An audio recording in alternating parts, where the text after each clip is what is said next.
Welcome everyone. It's great to see all of you. We have a big crowd again, like last week. It's really a pleasure to see all your faces. And for those whose faces I can't see, it's great to have you here with us. I can see your names or your photos, or you may just be standing very still. I'm not sure, one or the other. But at any rate, it's great to gather as a congregation for learning and to really dig into some of the meatier stuff of Judaism here. So first, before we start, a couple of thank yous, which I mentioned 2 weeks ago as well, but I just wanted to thank the members of the Adult Education Committee and the members of the Great Jewish Thinkers Subcommittee for their work in putting together this program. I also wanted to thank, first of all, our anonymous angel who sponsored this program, this entire module of four sessions, and then as well to everyone who donated toward this program. When you were registering, that all goes into our adult education fund to make this kind of programming possible in the shuls. So glad you're all. We appreciate that support and glad you're all here.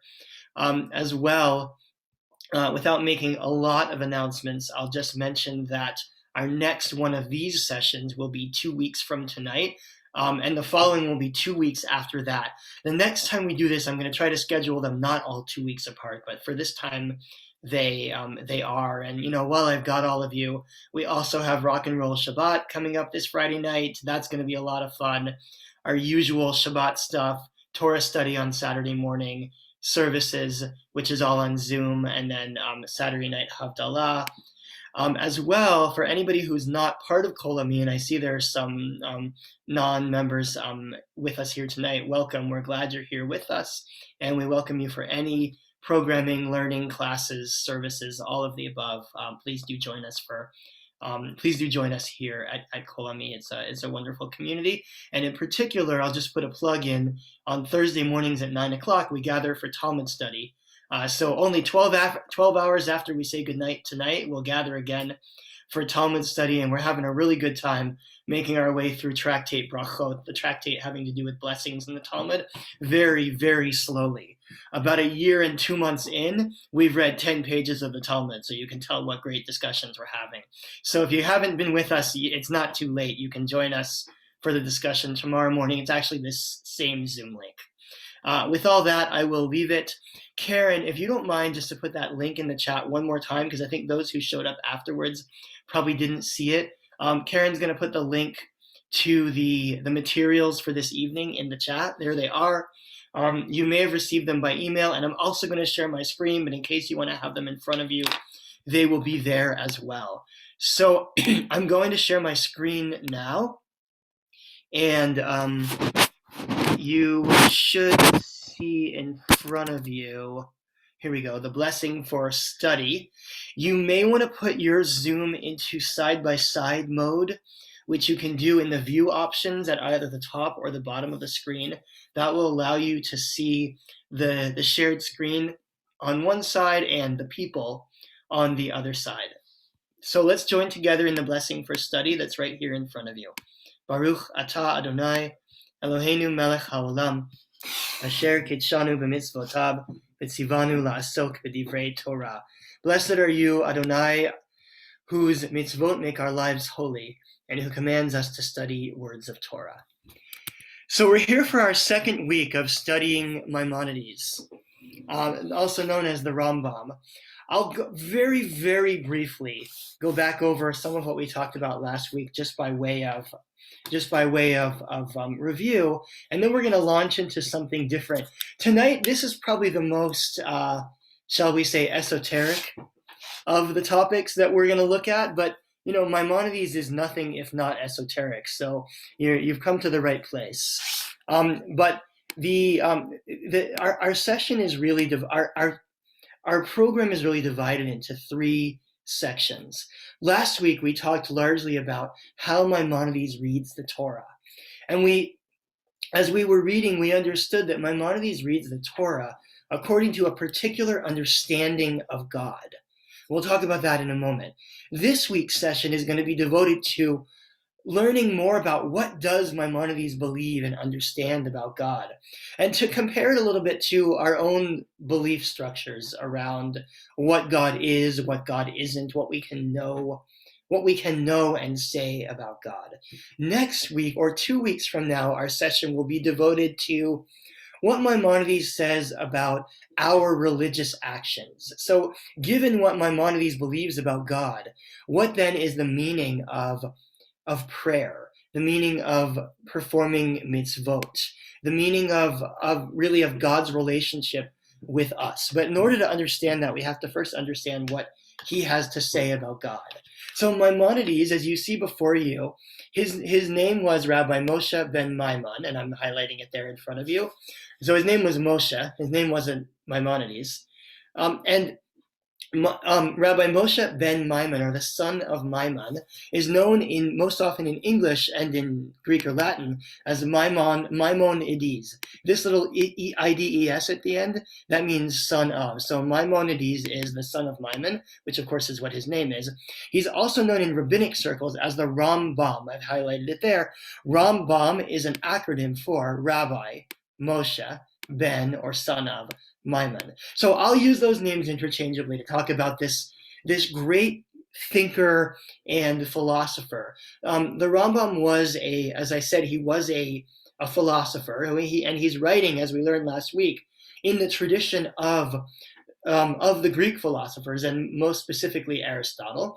But he was also a rabbi. He was a halachist. He was a Jewish legal thinker.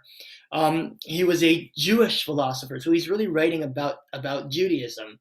He also, among other things, was a doctor, and as well as a lawyer. I think I made the joke last week that Maimonides is everything that you want to bring home to your Jewish mother, right? He was a doctor and a lawyer, and a rabbi, by the way. I don't know if that's what you want to bring home to your Jewish mother or not, but doctor and lawyer certainly. He's really one of the great Jewish thinkers of all Jewish, of history. And Maimonides in many ways sets the stage for the way that Jews will think about God and about Jewish practice and about Jewish law for the next almost 1,000 years. And here we are living nearly 900 years after his life, still very much influenced by the work and the thinking that Maimonides did. So we learned last week that Maimonides reads the Torah as essentially one long allegory. When he reads the Torah, he, as a rationalist, he has a problem. And Maimonides' problem is that the Torah speaks about God in ways that he doesn't believe that God is. And by the way, ways that many of us don't believe that God is either. For example, the Torah says that God has a face. The Torah says that God has a back. The Torah says that God has emotions, that God gets angry, that God is jealous, that God has these what we might call anthropomorphic qualities that don't sound anything like the God that he is describing or that he believes in, or truly that most of us believe in. When we think about people being created in the image of God, we don't believe that means that God literally has an image. We don't believe that means that God looks like something. Well, neither did Maimonides. And so when he read the Torah, he had to read it as an allegory, because he believed that the Torah couldn't possibly be saying those things that it seemed to be saying. This points up an important difference between the way that we as liberal Jews read Torah and the way that Maimonides and other pre-modern Jews read the Torah.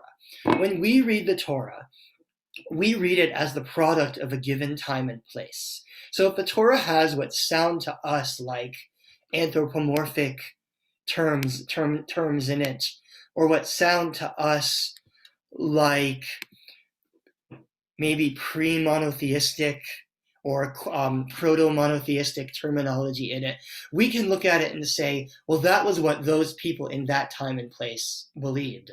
Or that the Torah is written, it represents a number of different voices, and the voices within it don't necessarily have to agree with each other. Those who live before the Enlightenment and before the application of scientific method to the Torah believe largely that the Torah speaks with one voice and that the Torah represents a divine voice. And third, a really important point, that the Torah speaks not in the language of a given time and place when it was written, but in timeless language. That is to say, whatever the Torah says is meant to apply in every generation.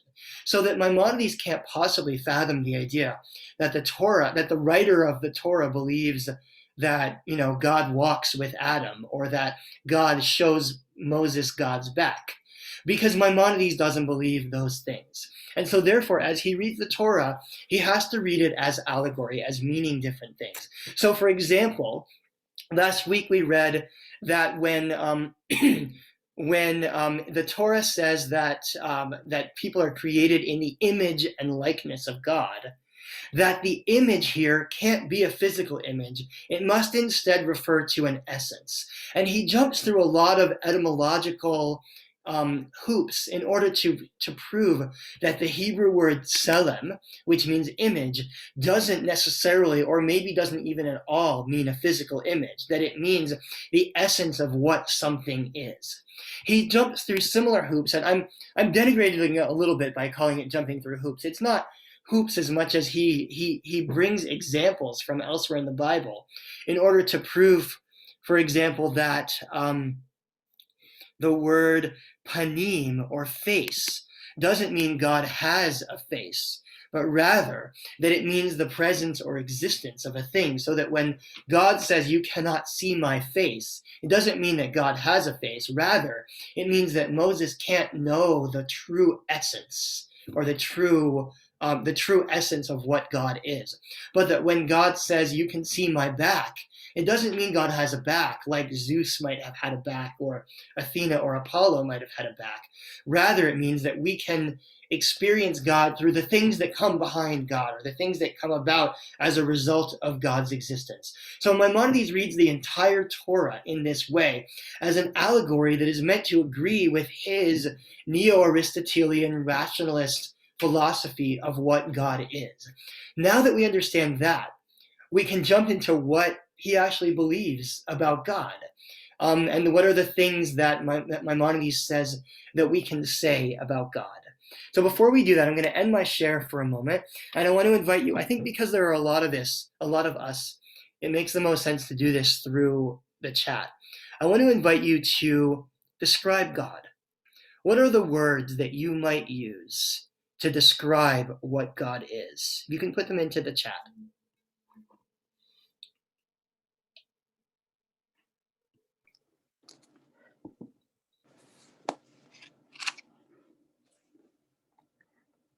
Hi.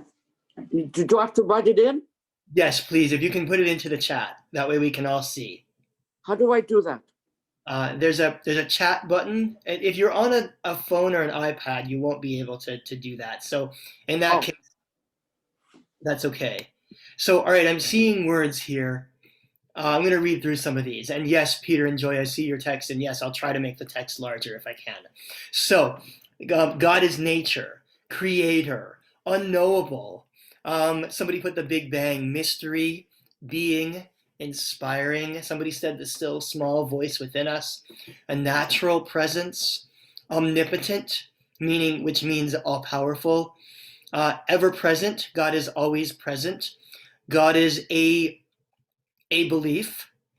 God is essence. God is a perception of human beings. So we have a lot of different words to describe God here. Somebody said an imagination, which I see, Anita, you need Herman Cohen. We'll get to him in the fall. He says God is an idea, not a being. Don't worry, we'll get there eventually. He's my favorite. For this exercise, God is also ineffable, Alex says, and somebody says a spirit. So we have a lot of words that we use to describe God. Other words that I sometimes hear people using to describe God, at least in the Jewish tradition, I hear God described as wise. I hear God described as moral. In fact, Ira just put in here a guide or a moral compass. God described as powerful, which is another way of saying omnipotent that somebody that somebody put in here.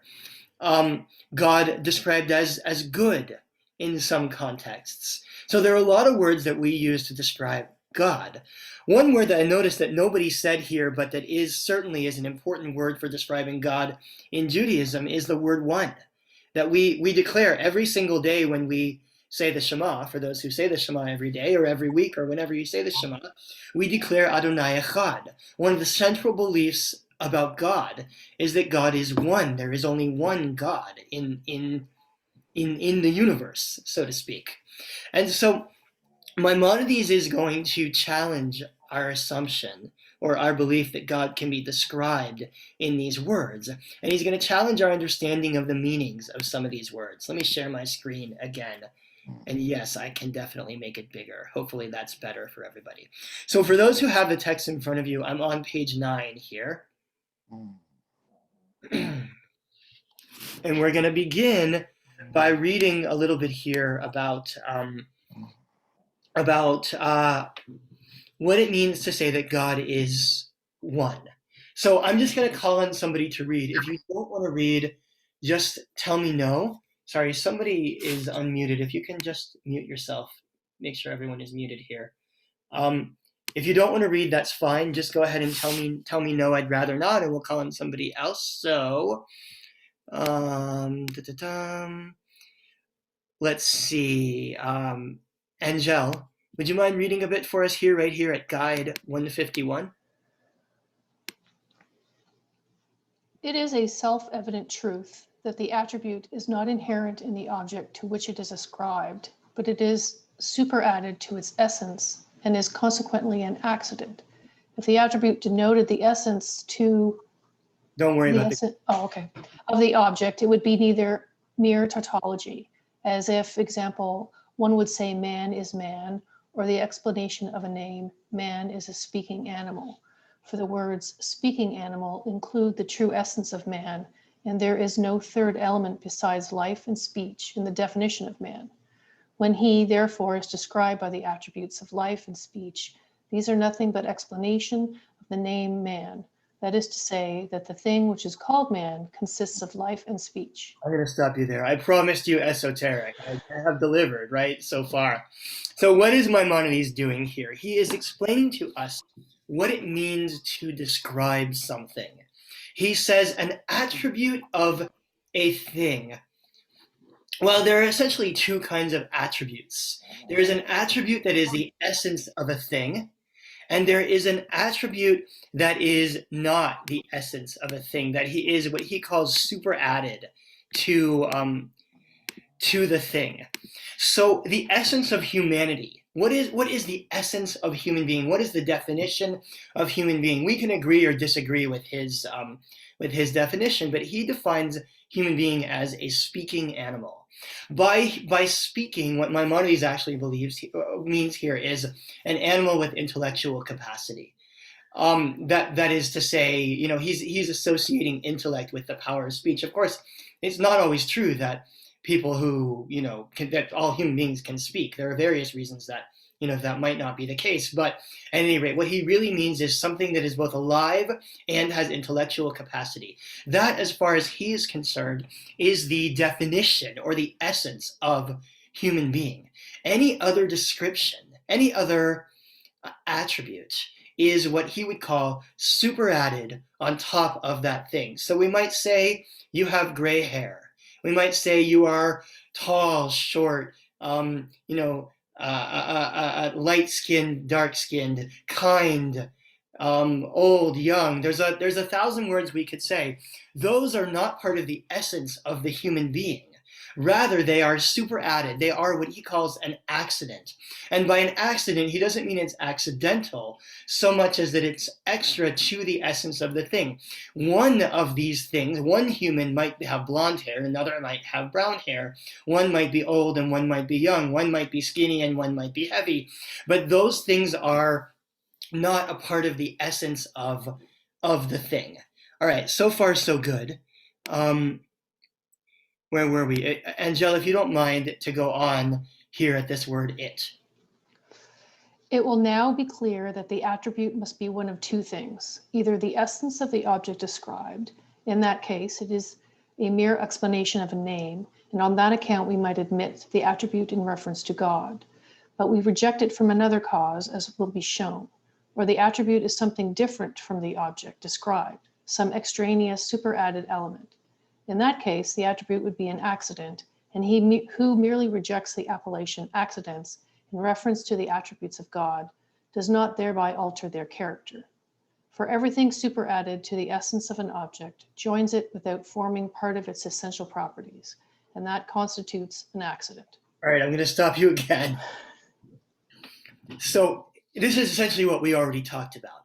But what's important here is that you need to understand that the what we might think of as an adjective, when I describe somebody as tall, what Maimonides is saying is actually that that's not an adjective is not simply a descriptor of the person.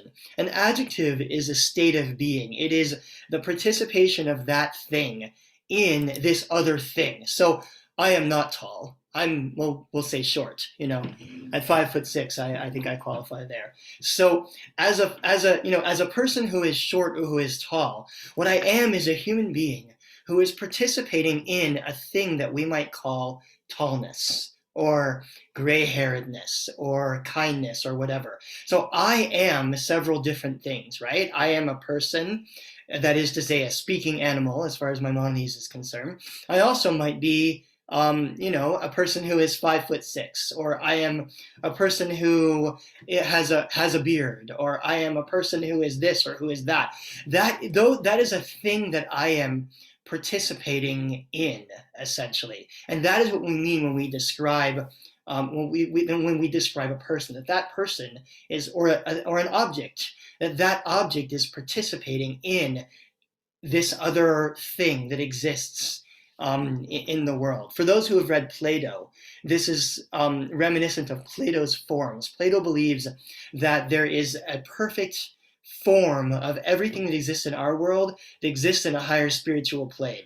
So if there's a rock on this world, then that's because there is a form of rock in another world. And this rock is participating in the rockness, so to speak, of the rock, of what exists in a higher spiritual plane. So Maimonides is buying into that idea to say that we can only describe people by describing what other things they participate in. Now let's go on. Angela, do you mind one more? Add to this. Add to this the logical consequence of admitting many attributes, the existence of many eternal beings.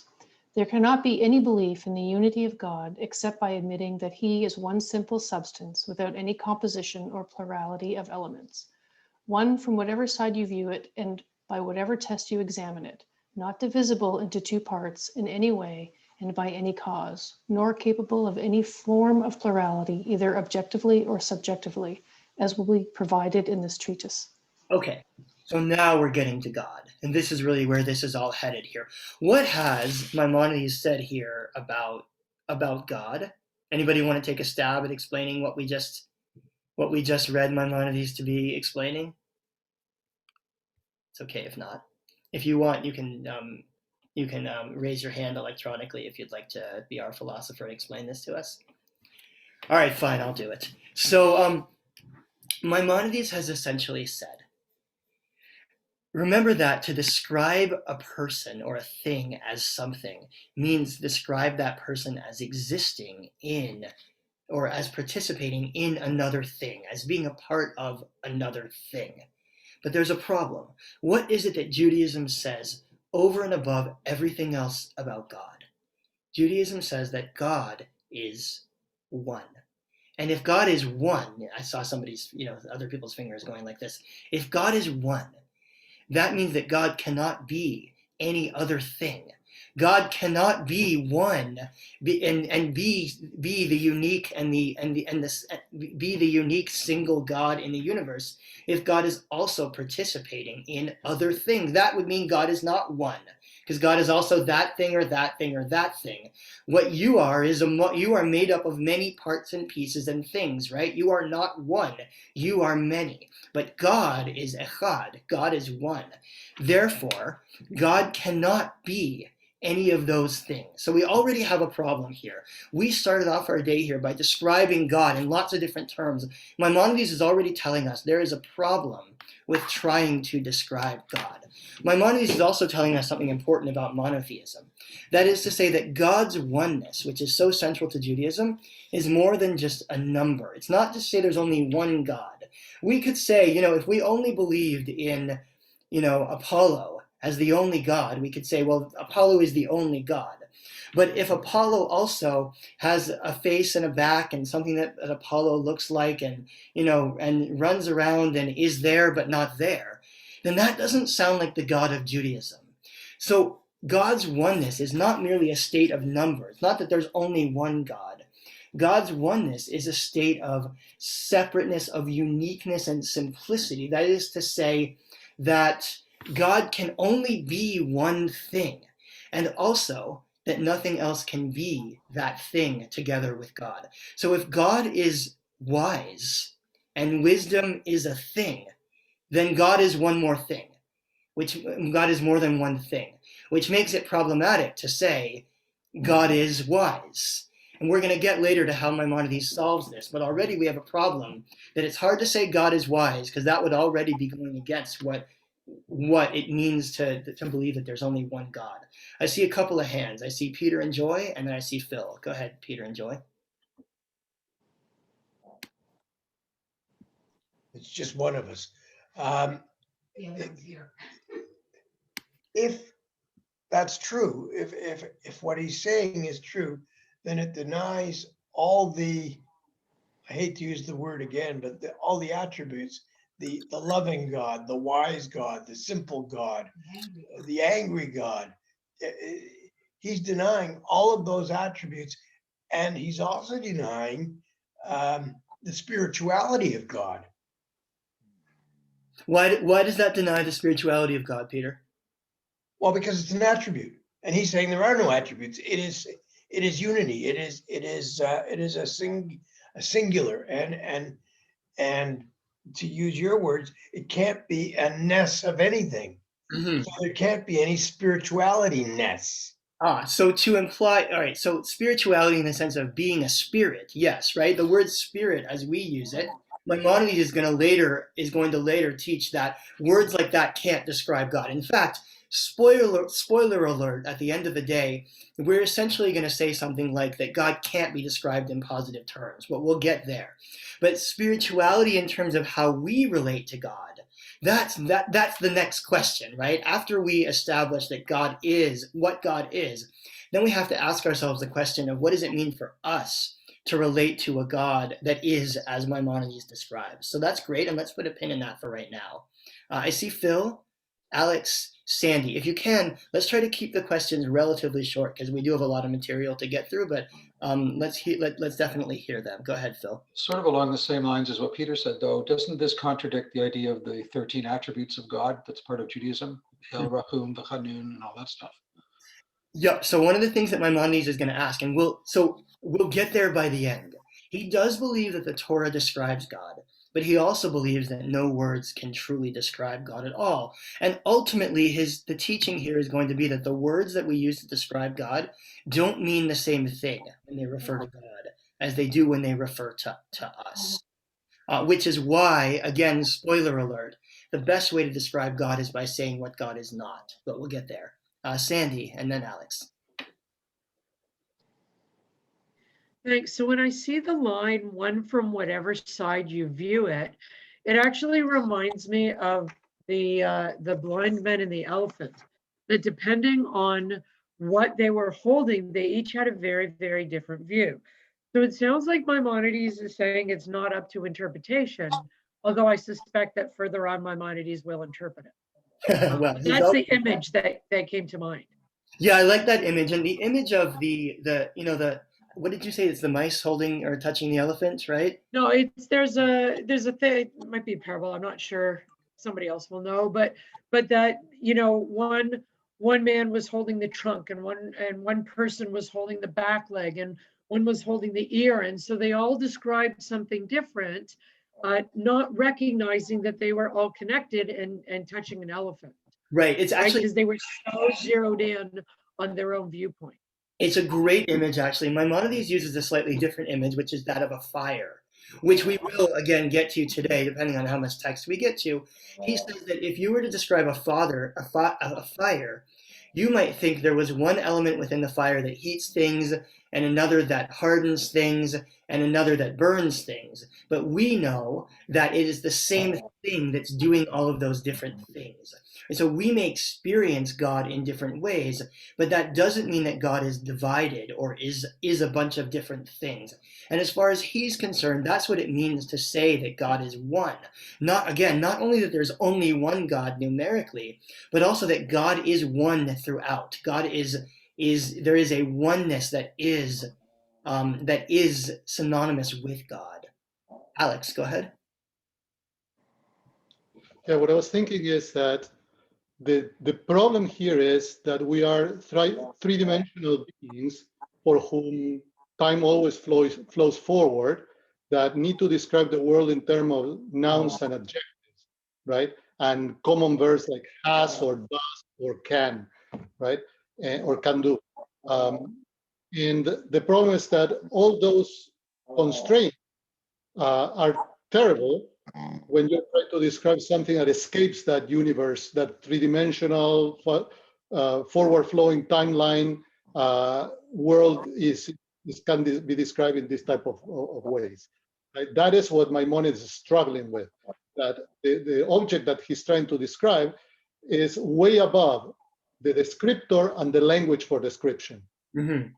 Right. How do you describe something that is outside of the capacity of our language to describe, because it's largely outside of our experience? Maimonides believes, for various reasons, that God exists and that there is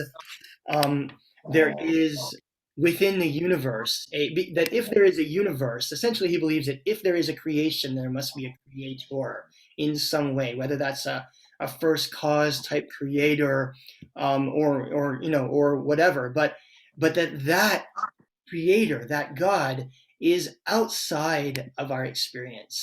And how do you, in the end, use human words to describe something that are outside the capacity of human words to describe? So I want to skip forward a little bit, but this next part is important. He's going to go into different ways to describe things. We won't read all of this, but one way to describe is through its definition. Remember, we said that human being he describes as something that is alive and has reason. He described it before as a speaking animal, but really he means something that is alive and has intellect.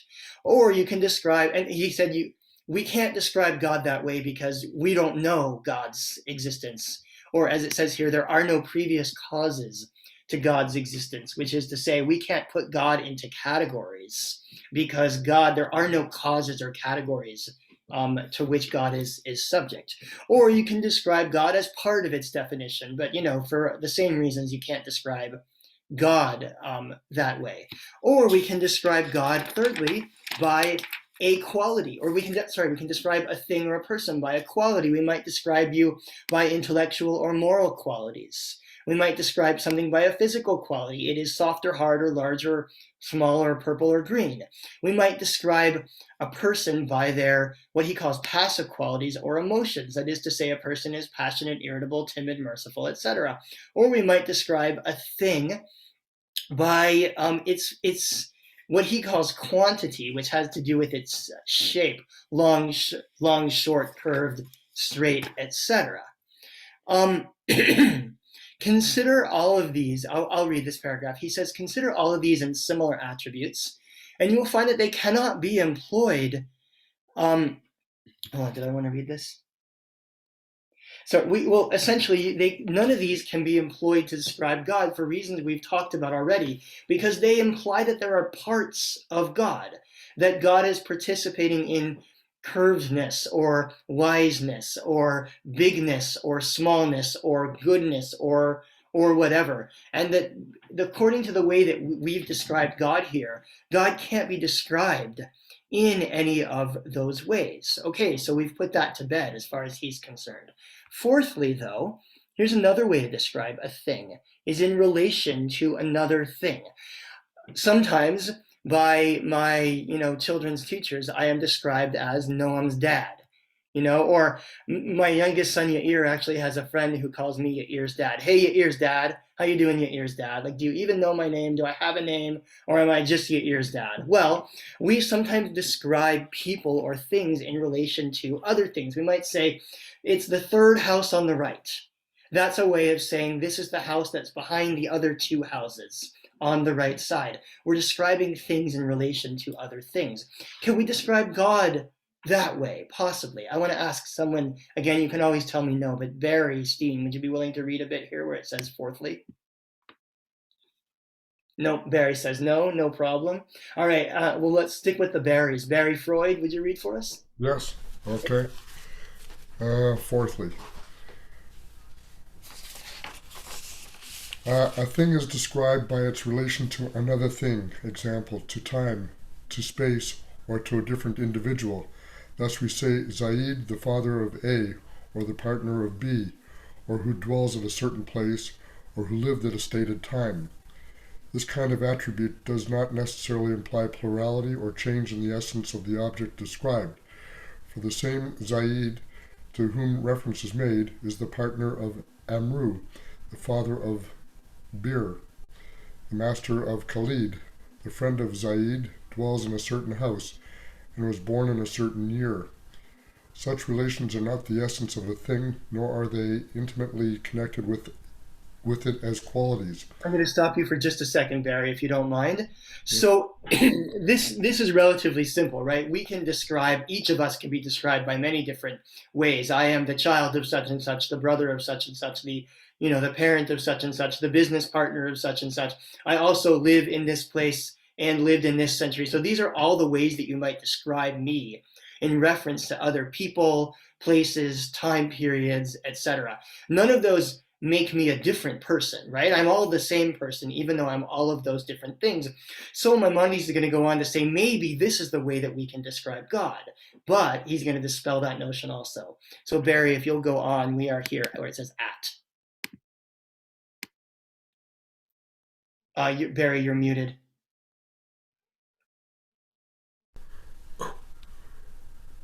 At first thought, it would seem that they may be employed in reference to God, but after careful and thorough consideration, we are convinced of their inadmissibility. It is quite clear that there is no relation between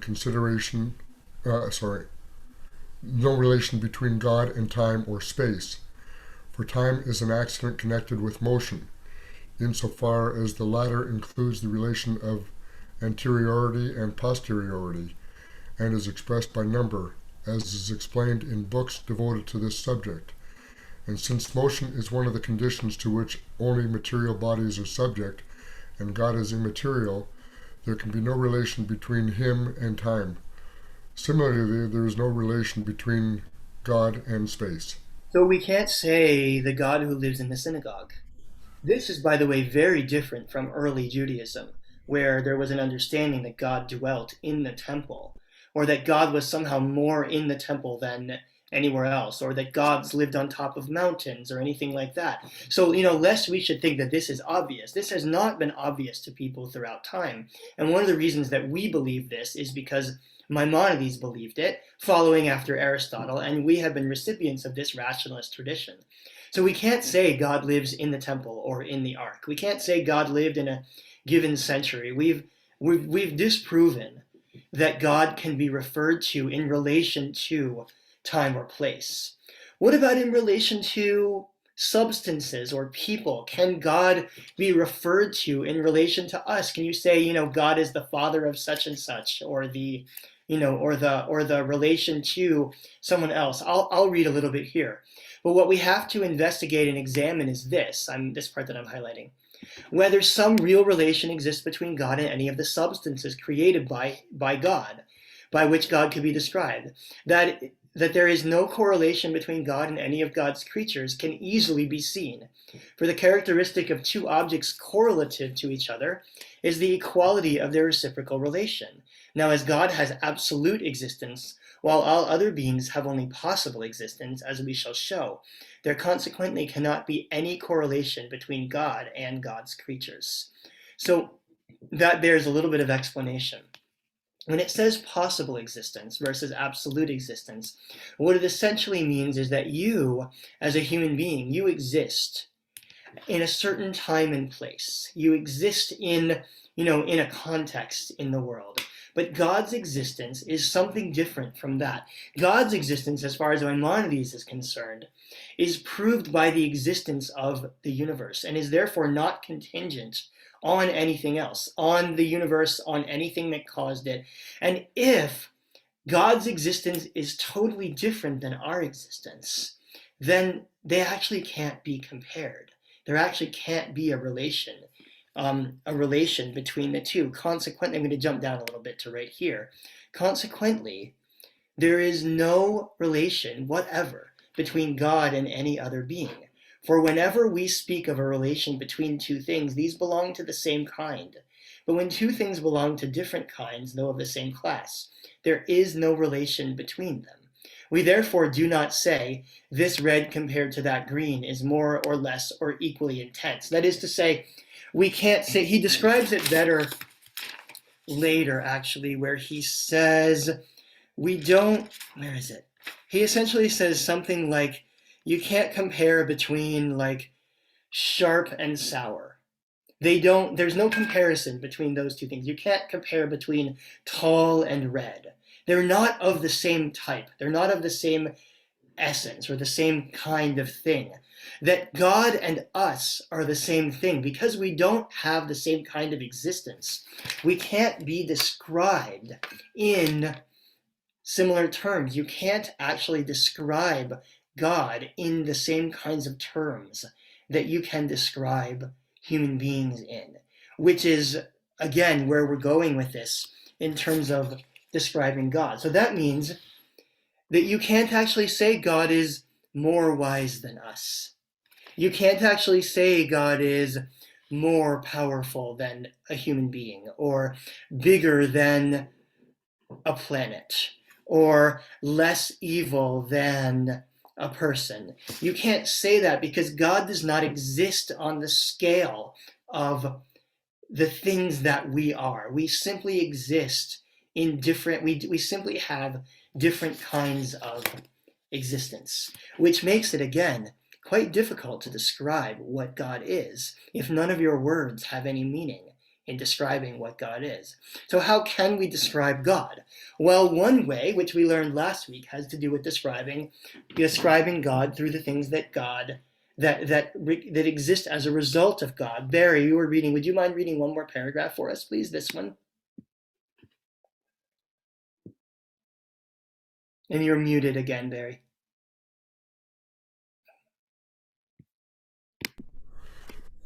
Fifthly, a thing is described by its actions. I do not mean by its actions the inherent capacity for a certain work, as is expressed in carpenter, painter, or smith, for these belong to the class of qualities which have been mentioned above. But I mean the action the latter has performed. We speak, example, of Zaid, who made this door, built that wall, wove that garment. This kind of attributes is separate from the essences of the thing described, and therefore appropriate to be employed in describing the Creator, especially since we know that these different actions do not imply that different elements must be contained in the substance of the agent by which the different actions are produced, as will be explained. On the contrary, all the actions of God emanate from God's essence, not from any extraneous thing superadded to God's essence, as we have shown. Thank you. So, in other words, how can we describe God? Maimonides says one way is that we can describe the things that exist because of God, because of what God is. This is similar to last week or to 2 weeks ago when we read that, when it says you cannot see my face, but you can see my back, that means that you can experience God not through God's essence, which is outside of the human capacity to experience, but rather by experiencing the things that exist because God exists. And in fact, if I look through the chat of the things that you put into the chat earlier when you said when you describe God, some of you described God as nature or a natural presence. If you think about what are the things or the times or the experiences where we come into contact with God, many of us might describe experiences like experiencing God in nature or in a relationship or experiencing God in morality, in the relationship between two people, or in a helping kind of relationship between two people. Maimonides would say this is us describing God by describing the things that exist because God is. So this may be the closest we can come into describing God, or to coming into contact with God, by knowing that God's presence, so to speak, is felt in these things that exist because God exists. Phil, I see your hand. Go ahead. To me, the problem with that is that goes right against the oneness of God, because if you're describing God based on these things, you could be talking about 5 different things that could have come from 5 different gods. Say that again. You could have those. You're saying you can describe God because of the things that exist because of God, and you name various things. Those things might, if you're naming 5 things, those might have been they might have come into existence because of 5 different gods. Okay, sure. That right. goes against the idea that there's one God that created all those 5 things. Well, I'm glad you asked that question, Phil, because look at the very next paragraph. Here's where he uses his description of the fire. We won't read this whole thing, but we can read here. So in fact, he actually starts off this paragraph by saying that a lot of people believe that there could be multiple attributes or multiple gods because they see different things around them, and then they read the Bible, and they take the Bible literally to believe that God has different attributes or that there are multiple powers. But he says, if you think about the fire, and this is what I said before in reference to Sandy, that the fire, here it is, fire melts certain things, makes others hard, it boils and burns and bleaches and blackens. We might think, if we describe the fire as bleaching, blackening, burning, boiling, hardening, and melting, we should be correct. And yet, he who does not know the nature of fire would think that it included 6 different elements, one by which it blackened, etc., etc. So, but we know that it's only one element, and the element of heat is what's doing all those things. So Maimonides isn't exactly here to argue with polytheists, right? Because polytheists could believe that there are different elements that are creating all these different things here on earth. But he says we understand both by reading Torah, which he believes is the word of God, and also by reading philosophy, which he believes shows that God must by nature be simple and undivided.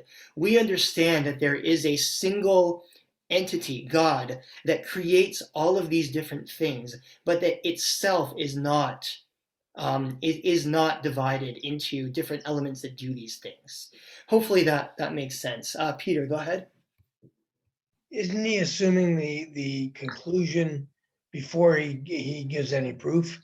In other words, he's assuming that there is a God who created, or who created the fire, and the fire does all these things, but God was there and is there, and therefore the fire and what it does is not really a proof of God. It's a circular argument. Mm-hmm.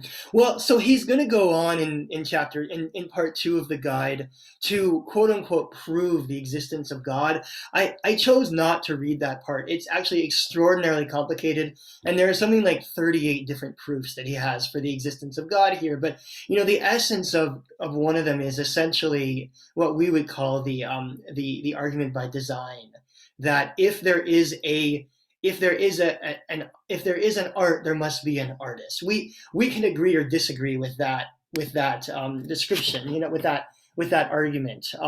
But Maimonides is taking it as an article of not only of faith, but as an article of philosophy, that there is a creative force in the universe that has brought the universe somehow into existence. The difference, though, between Maimonides' God and the God of some other, both Jewish and otherwise philosophers, is that Maimonides' God is not a great big person who is the most powerful, the most wise, the most. Maimonides' God is something that is completely separate from the universe as we know it. But he does believe that the existence of a universe necessitates the existence of God.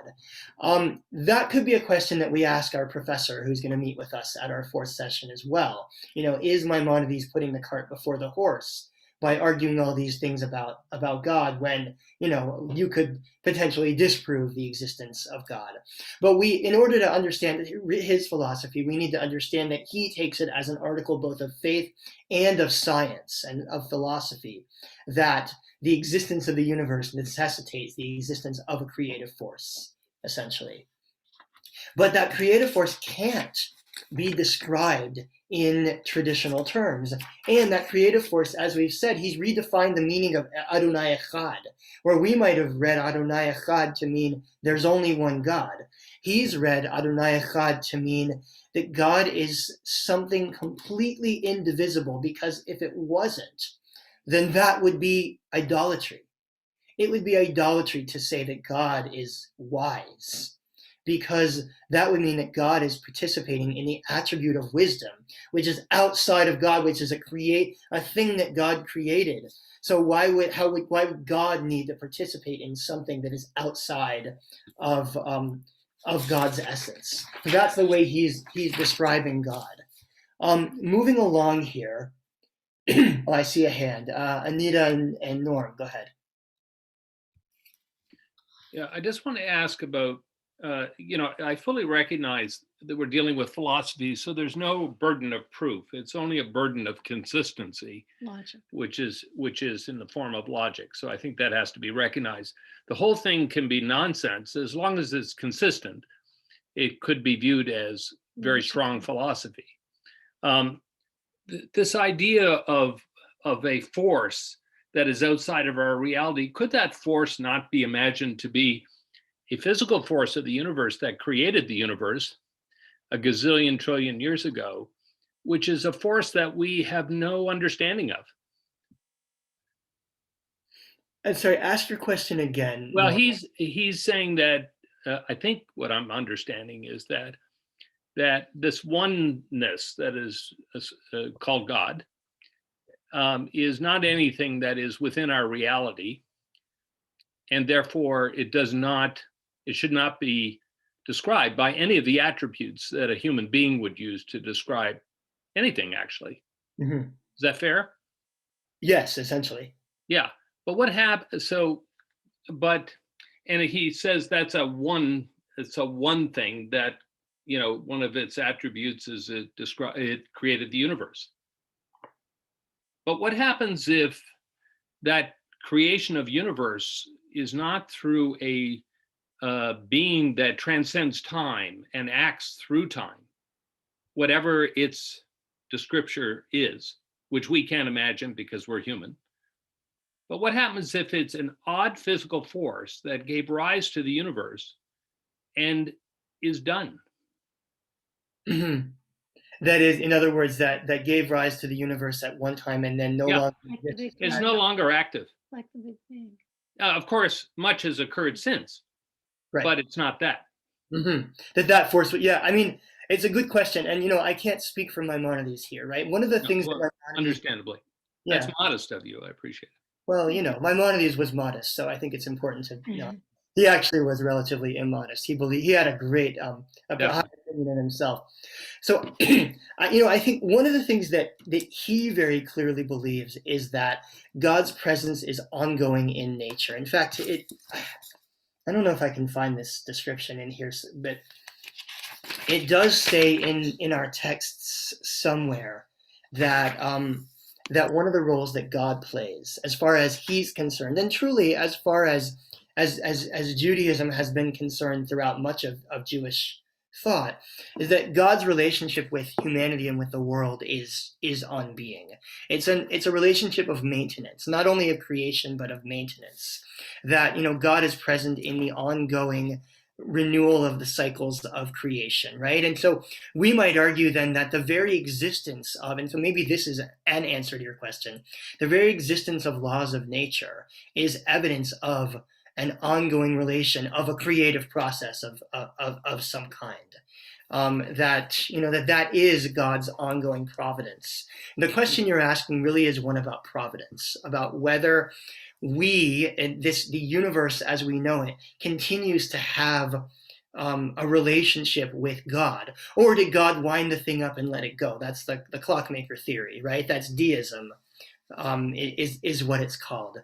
Maimonides argues that there is ongoing providence, there is ongoing relationship with God, but it's not necessarily a relationship in the form of God answering your prayers but not answering your prayers. God, choosing you to get sick and you to be fine.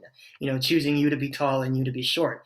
It's rather that providence, and in fact, here's a spoiler alert for 2 weeks from now, that it won't surprise you to learn that providence, as far as Maimonides is concerned, is of an intellectual form. That one of the ways that we continue to have relationship with God is that when we engage in intellectual pursuits, we understand more and more about the truths of the universe, and that thereby we're able to put things into perspective. We're able to prioritize. We're able to understand that the ills of our lives are maybe less important than some other things that matter more. So that our providence, as far as he's concerned, is actually through our intellectual connection to God, to our understanding of what really matters in the world.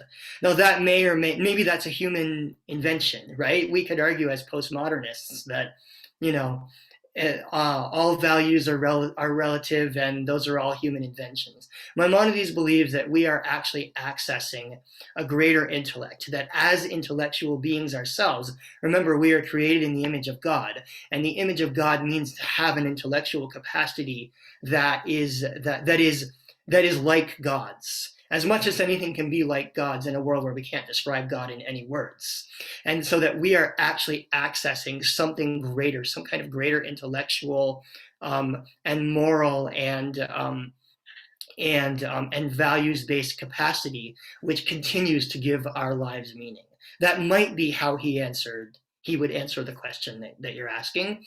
But again, I don't want to speak for him. There was another hand up. Was it Alex? It was, but I think that you covered what I wanted to say. Okay. Rabbi? Yes, go ahead. Okay. So, how do you achieve this? Does he believe you achieve it by reading Torah, studying Torah, and that the Hasidim, the religious ones who sit all day and study, are they getting closer to God? So that's a great question. And so the answer is yes, but no. He believes that you achieve this through study and learning, but not only of study of Torah, but through philosophical pursuit. So Maimonides believes that learning is the most important thing that a Jew or that a human being can do. In fact, if you remember from 2 weeks ago, we read what he called, here, I'll see if I can go back to it. This was way back at the beginning, page 3. This, what he calls the parable of the palace. And the parable of the palace is Maimonides' description of what he calls the king in the inner circle, in the inner chamber of the palace, and all these people who are trying to get in there. How do you get into the palace? How do you get into the inner room of the palace, Maimonides says? It's through study, it's through intellectual pursuit. And he would have included in there not only Torah, not only just learning the laws and, lighting the candles when you're supposed to and praying 3 times a day. He describes that as those who, if I can find it here, he describes that as those who are wandering around outside the palace but haven't found their way in. So the way to get into the palace is by beginning to study what he calls physics and metaphysics. Physics is science as we know it, the science of how the world works. And metaphysics is the science of philosophy, the science of why the world works. People believed in the Middle Ages, in his time, that you could prove certain things about God and about the universe through logic and through philosophy. And that is the way, as far as he is concerned, that you get in to the inner chamber. But Maimonides also believes, and this is another preview to 2 weeks from now, he believes that ritual and practice and all of these things really matter. But he believes they matter not so much because God said so. That is, you don't just follow mitzvot because God said so and therefore you do it. They matter because they create in our lives the proper circumstances in which we can grow intellectually. So that if we keep kosher, Maimonides says, if we keep Shabbat, if we follow these rituals, if we are part of a community, if we behave morally within our community, then we create the proper circumstances in which human beings can flourish. And as far as he's concerned, flourish intellectually. So that's really, and we're going to get into much more detail about that 2 weeks from now. But Maimonides ultimately believes that you need a balanced life in order to achieve this, right? That you achieve this through the way you study and the way you practice and the way you eat. He believed very deeply in physical fitness. He writes about that in the Minute Torah, that it's important to take care of yourself and eat the right things, and all of that because it builds these circumstances in which you can flourish intellectually, so that you can manage to find your way into that inner chamber. Great question, and that's really more the topic for next week's class, when we'll look more at questions of divine providence and questions of practice and ritual. But all of that is built on Maimonides' way of understanding God, because he doesn't understand God to be a person who commands things, right? He doesn't understand understand God to be someone who wants you to do something. He would have called that idolatrous. He would have said, God doesn't want you to keep kosher. That's not the way God operates. God doesn't, demand that you do that for God's own purposes. God doesn't need us to keep kosher. The commandment to keep kosher exists as part of a system of training so that we can build these circumstances, so that we can reach our intellectual capacity, so that we can really flourish. Great question, Dahlia. Thank you for asking that. So, but we're not there yet. That's 2 weeks from now, right? That's all built upon this idea that God is the things that Maimonides is describing God to be here. So I want to go back and read a couple more texts. I'm on page 13 here. Let's read a little more about unity and uniqueness of God. Let's see. David Bernstein, would you mind reading a little bit where it says similarity? All right, David says no, that's no problem. Roberto, would you like to read? I don't know if you heard me. Roberto, would you like to read a little bit here where it says similarity? Sure, where are you? Which line? Here at the top, right here, similarity. Yeah. Can you hear me? Yes, go for it. Okay, because I'm up north. We just came 2 hours ago, so sometimes the reception is not so good. Similarity is based on a certain relation between two things. If between two things no relation can be found, there can be no similarity between them, and there is no relation between two things that have no similarity to each other. Example, we do not say this heart is similar to that color, or this voice is similar to that sweetness. This heat, that should have been this heat is similar to that color. Oh yeah, right. Remember, I'm Spanish, okay? You're doing great. This is self-evident. Since the existence of a relation between God and man, or between him and other beings, has been denied, similarity must likewise be denied. You must know that two things of the same kind, for instance, whose essential properties are the same, and which are distinguished from each other by greatness or smallness, strength and weakness, etc., are necessarily similar, though different in this way. For instance, a grain of mustard and the sphere of the fixed stars are similar as regards the three dimensions. Although the one is exceedingly great, the other exceedingly small, the property of having three dimensions is the same in both. All right, I'll stop. Or the heart of wax. That's Okay. fine. I'll stop you there. So two things that share an essence or share that are, let's say, are on a scale with each other can be described using similar words. That mountain is very big and this rock is very small. But they exist essentially in the same existence, right? They're on a scale of large to small. That one's at that end and that one's at that end.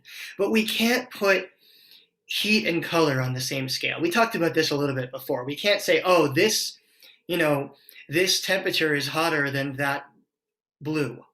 That doesn't make sense. We can't say this, love is stronger than that cauliflower. That's not a sentence that makes sense because those two things are not on the same scale.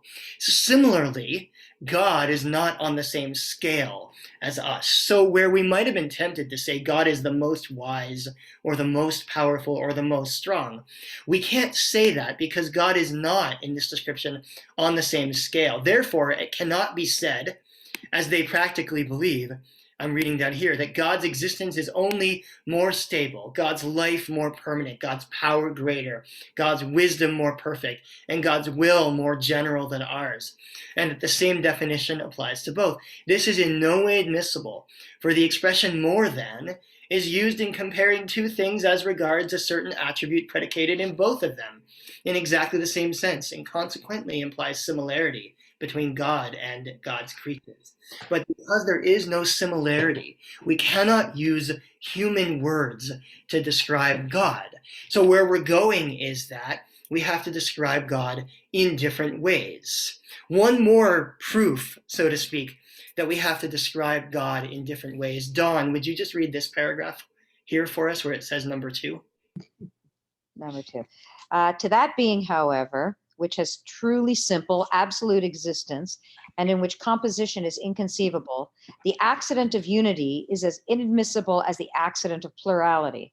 That is to say, God's unity is not an element superadded, but he is one without possessing the attribute of unity. I want to stop you for a second, because what Maimonides has just argued is we can't even say that God is one. Because to say, remember, this idea that something is accident is outside of the essence of the thing. I know this is quite esoteric. If we say there's more than one God, there are two problems with that. One is that we're describing God as plural. The other is that we're describing God as a thing, God as the thing that is plural. But what about oneness? Can God participate in the thing that is oneness in the universe? Well, no. It turns out that even the word one, the one thing that we use to describe God, even the word one, cannot acceptably be used to describe God, which is to say, God is not one. But what can we say about God if we can't even say that God is one? Don, will you just go on and finish the paragraph for us? When and his brother are The wrong. investigation of this subject, which is almost too subtle for our understanding, must not be based on current expressions employed in describing it, for these are the great source of error. It would be extremely difficult for us to find in any language whatsoever words adequate to this subject, and we can only employ inadequate language. In our endeavor to show that God does not include a plurality, we can only say he is one, although one and many are both terms which serve to distinguish quantity. We therefore make the subject clearer and show to the understanding the way of truth by saying he is one, but does not possess the attribute of unity. Okay, so Maimonides has in a way backed himself into a corner because he has said the only thing that we can say about God is that God is simple and unified, that God is one. But he's also said that we can't say God is anything, and that includes one. We can't even say that God is one.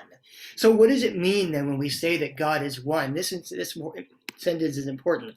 In this endeavor to show that God does not include a plurality, We can only say that God is one. In other words, one is our word for describing essentially a way of saying God is not many. But that our word one is actually not adequate to describe what God is, because I can also say, I only have one phone. This is the only phone that I own. But to say that this is the one phone and to say that there is one God are not the same thing, as we've learned earlier, that God's oneness is not the same as the oneness of this pen or the oneness even of me, because I fit into a category of people, a category of brown-haired people, a category of bearded people, but God does not fit into any category. Therefore, our word one is inadequate to describe even the one thing that we can say about God. So what can we say about God? And this is ultimately Maimonides' solution, which I warn you now is going to be an unsatisfying solution to the problem of the fact that we cannot describe God. His solution is that we can only say the things that God is not. So, Errol, would you mind reading for us a bit here where it says no?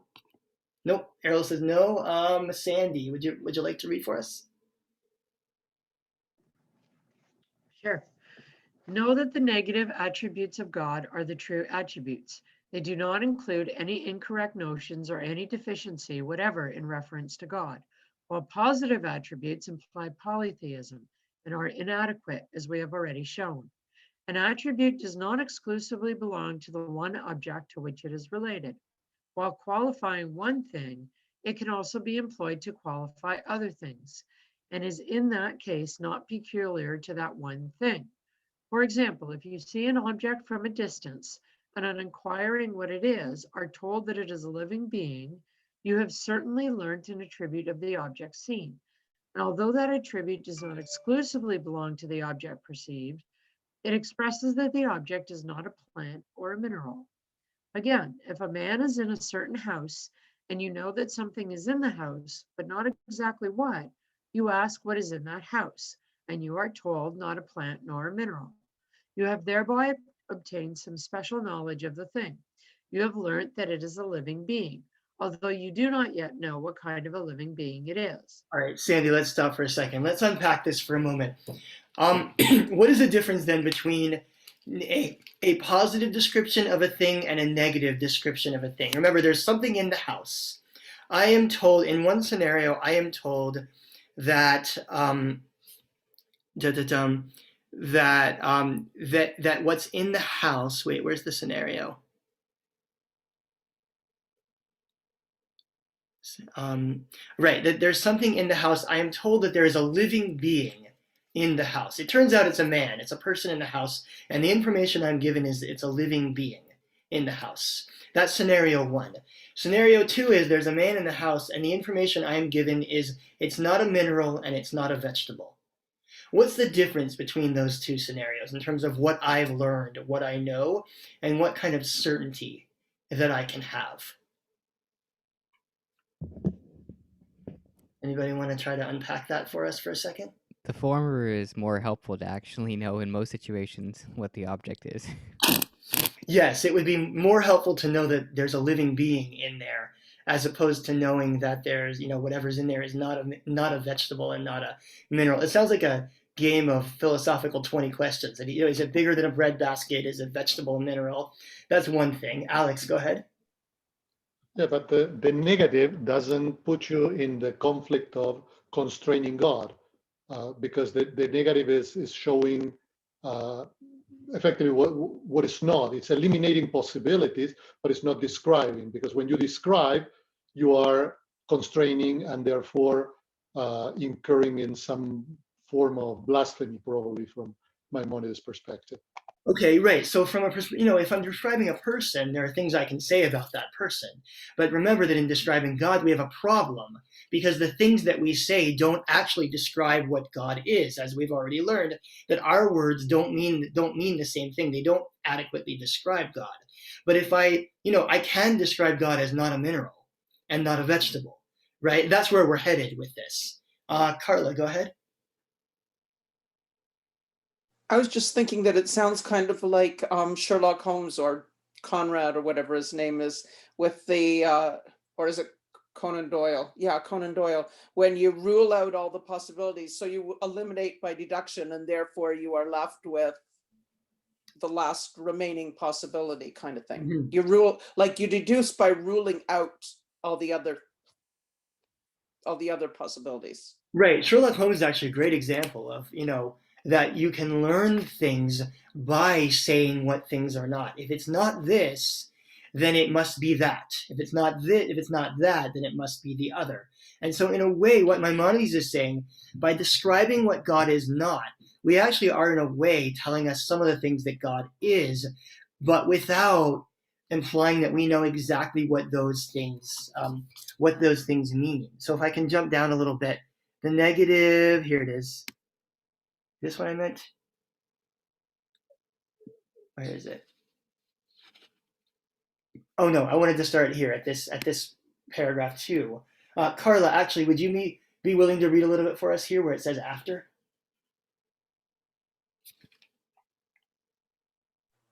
Thank you. After this introduction, I would observe that, as has already been shown, God's existence is absolute, that it includes no composition, as will be proved, and that we comprehend only the fact that he exists, not his essence. Hence, it is clear that he has no positive attribute whatever. The negative attributes, however, are those which are necessary to direct the mind to the truths which we must believe concerning God. For on the one hand, they do not imply any plurality, and on the other hand, they convey to man the highest possible knowledge of God, exempli gratia. It has been established by proof that some being must exist besides those things which can be perceived by the senses or apprehended by the mind. When we say of this being that it exists, we mean that its non-existence is impossible. We then perceive that such a being is not, for instance, like the 4 elements, which are inanimate, and we therefore say that it is living, expressing thereby that it is not dead.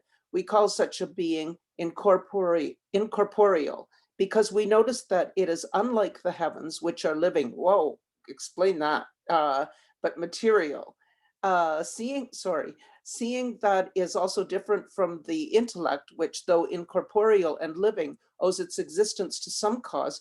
We say it is the first, expressing thereby that its existence is not due to any cause.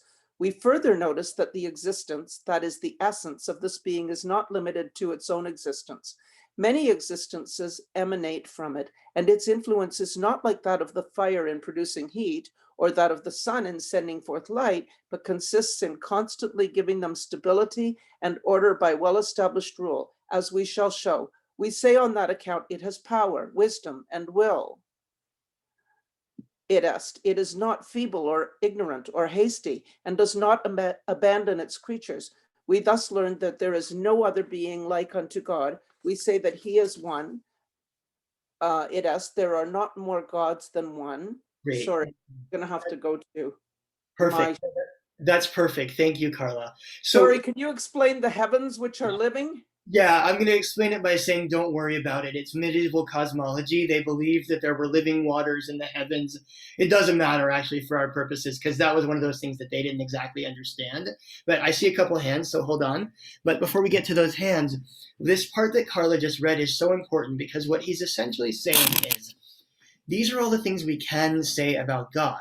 We notice things about God in our universe, and they teach us things, and yet we can't exactly use our words to describe it. So for example, he starts here, we then perceive, where is it, what I'm looking for? Right, okay, so Maimonides believes that he's proved the existence of God through various proofs. So we say of this being that it exists, but what we mean by that is that its non-existence is impossible. We don't mean that it exists in the way that we exist. That is to say, we don't mean it's a living, breathing thing that exists in a corporeal way like we exist. When we say God exists, we mean that God's non-existence is impossible. God does not exist. And that's what we mean when we say that God exists. We also, this is your whole thing about the heavens, but we note that God is not inanimate. God is not an inanimate object. That, Maimonides says, we can say with certainty. And so therefore we say God is alive. But we don't mean that God is alive in the way that we're alive. That's not what alive means for God. When we say God is alive, we mean that God is not alive. Therefore, God is alive. But don't think that the word means what it means for human beings. So he goes through all these descriptors and he says, what is God? God exists. God is alive. God has power. God has wisdom. God has will. But what those things really mean is the opposite of their negations. God doesn't not exist. God isn't not alive. God isn't dead. God isn't powerless. God isn't not wise. So these words that we use to describe God, they're not meant to put God on the scale of the things we are. They are meant instead to say the puny things that we can say about God by describing or explaining the things that we know God is not in terms that mean something to our human minds, essentially. So now I see a couple of hands. Norman and Anita had a hand up. Do you guys still? Nope. All right. Ed, go ahead. Yes, Rabbi. I was just going to say this whole discussion reminds me of the original Star Trek series when the crew used to wind up running into some kind of being that would say, we cannot even describe who we are. Your minds can't absorb who we are and what we are. Right, and that's in some ways that's the message of the book of Job also, where in the end, God says to Job, you may not understand what's happening because you don't understand everything that goes on in the world. We exist on different planes. Maimonides actually believes something similar, that we can't actually ultimately ever understand or fathom God's essence. What we can understand, as he said before, is the things that follow after God, the things that exist because God is. And we can therefore describe those things in our own terms, but we need to know as philosophers, which we all are here, we need to know that our words don't mean the same thing when we apply them to us as they do when we apply them to God. All we understand, and with this, I'll just read this last paragraph, this last sentence. All we understand is the fact that God exists. I started here. All we understand is the fact that God exists, that God is a being to whom none of God's creatures is similar, who has nothing in common with them, who does not include plurality, who is never too feeble to produce other things, and whose relation to the universe is that of a steersman to a boat. And even this is not a real relation, a real simile, but serves only to convey to us the idea that God rules the universe. That is, that God gives it duration and preserves its necessary arrangement. And then he ends with these words, not the end of the guide, but the end of this section. Praise be God.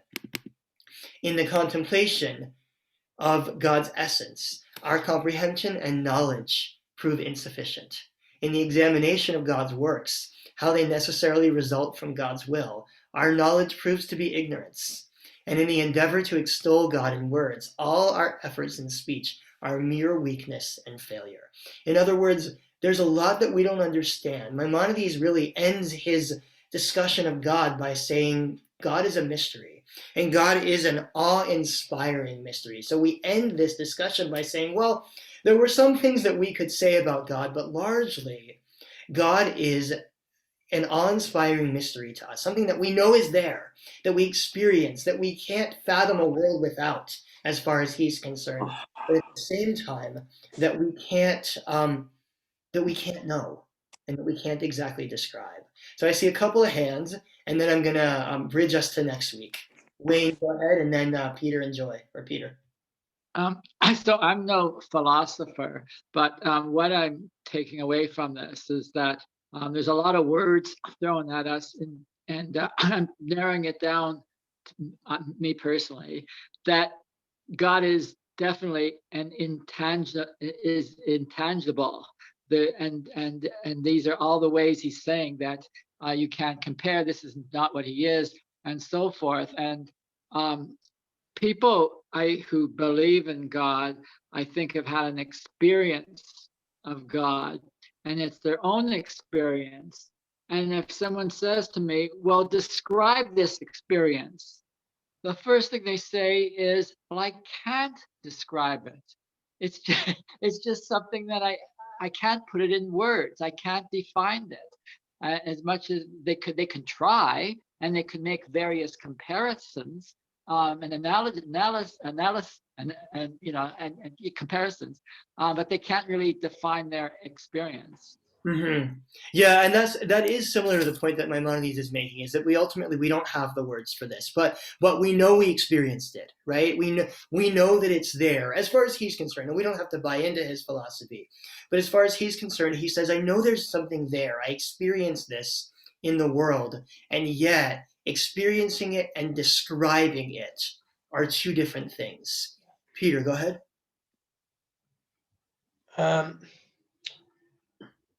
In describing him in the negative, in describing God in the negative, and I'm going to use your word, not powerlessness, implies that God is powerful. And if you use all these not thingnesses, whatever the thing is, you end up going right back to Torah, where God is all powerful. God is all the attributes of God that are in the Torah. He says God is not those things. So doesn't he contradict himself? Well, except that he also, at the same time, he says that the words, that when we use them to describe God, they don't mean the same thing as when we use them. So when he says God is not powerless, what he's trying to avoid saying is God is powerful, because powerful has a meaning in the human world. Powerful, we know what powerful means, and that is, as far as he's concerned, is not the same thing that God is. Because remember, God is not on this scale of, least to most. God doesn't sit on top of the scale of powerfulness. The word power means something different with reference to God than it does with reference to us. And he says at least 3 different times in the guide, essentially, our words just mean something different when we describe God as they do when we describe us. But he says, but we know that God is not powerless, because we know that there are power, that God has an effect, has a power within the universe. But it's harder, but we can't describe that in human terms, because that would limit God. Essentially, the concern here is limiting God. He doesn't want to limit God by putting human words on God, but he does feel comfortable saying God is not this thing. This is not devoid of that thing, essentially. Is it a perfect solution? It's not. And in the end, what Maimonides leaves us with actually is, as I said before, is a sense of mystery. And so it's kind of an ironic truth about Maimonides that he both believes that humans have an incredible intellectual capacity and can understand and learn a lot of things. And in fact, that's the purpose and essence of human life, is to exercise your intellectual capacity, learn and experience and understand things about the universe, but also that there's a lot we can't understand. And that ultimately the essence of God, what God is beyond our capacity to understand. These are the ways that we can describe something that we experience, that we know is there, but that we can't actually describe in our own terms. Which begs the question that we'll answer in 2 weeks, or that we'll explore in 2 weeks, of what about religion? And I know I gave a little bit of a preview of this already, but if this is what God is, and truly, I think, for some of us, God does sound a little bit like this, completely incorporeal, detached from the world, not involved in day-to-day decisions of the world. If that's what God is, then why is there prayer? Why is there religion? Why is there keeping kosher? Does God care about me?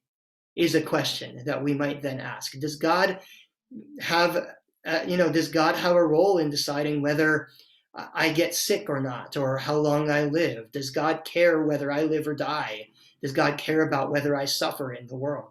These are questions that follow from the descriptors, or the description of God that Maimonides has created. It would be one thing if we described God as, a big brother that cares about us, right? Who holds us and hugs us and chooses the best things for us. But we don't actually live in a world where if you pray to God, then God will take care of you. It doesn't always feel that way. People still get sick. People lose loved ones. People die. People suffer.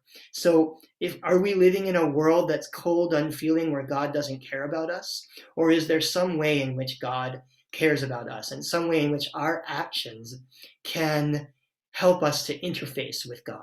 And that's what we'll explore a little more when we meet up again in 2 weeks. So for our next session, we're going to read the rest of the packet. We're very likely going to skip over the part about prophecy just because we don't have time to do everything. But go ahead and read the rest. We have prophecy, we have divine providence, and we have mitzvah, that Jewish actions and commandments. And we'll talk about Maimonides' approach to Jewish life based on his understanding of what God is and what God demands of us. So again, thank you to everyone for being here. See you again in 2 weeks from tonight. We'll send out the tonight, and we'll send out the text again, but it's the exact same text. Go ahead and read the rest of the packet, and have a great night, everyone. Thank you, Rabbi. Thank you. Thanks very much. Thank you. Thank you. Thank you. It's a good session. Thank you. Thank you. Yeah, I really enjoyed it. I'm glad. Thank you. Thought-provoking.